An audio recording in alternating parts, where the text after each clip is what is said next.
नमस्कार बंधुरा आज के आमी एक नतून रान्ना शुरू करते जाচ্ছি সেটা হচ্ছে একটা চচ্চড়ি মতো।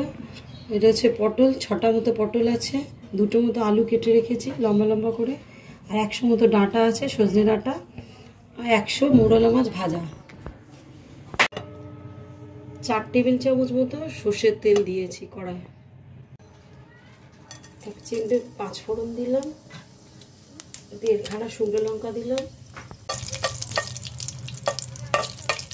একটু ভাজা ভাজা হবে। পটলগুলো দিলাম, ভাজা পটলগুলো, কেটে রাখা পটলগুলো, কেটে রাখা আলুগুলো দিয়ে দিলাম।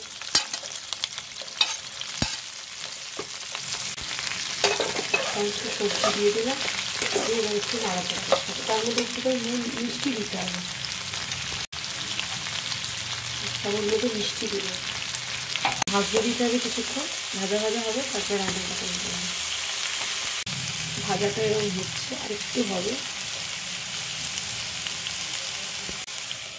ঢাকা দিয়ে দিলাম। 3-4 মিনিট পর খুলে দেখলাম এরকম ভাজা হয়েছে। ভাজা ভাজা হয়েছে, মশলাগুলো দেবো। 4 চামচ মতো আদা রসুন পেস্ট দিলাম,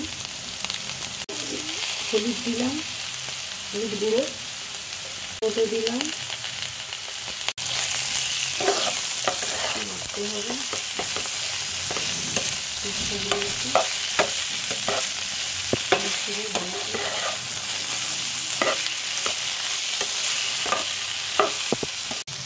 2-3 মিনিট রান্না করতে হবে এটা।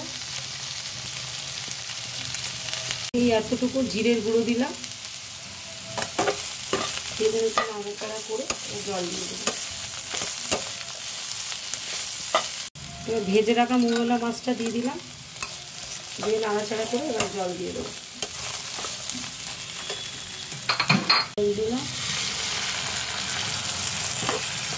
এটা ভাপে ভাপেই হয়ে যাবে। কিন্তু করে ঢাকা দিয়ে রান্না করলে খুব ভালো হবে। জল দিতে হবে। 10 থেকে 12 মিনিট পর এসে দেখলাম যে এই অবস্থা। এবার হয়ে এসছে, মোটামুটি হয়ে গেছে।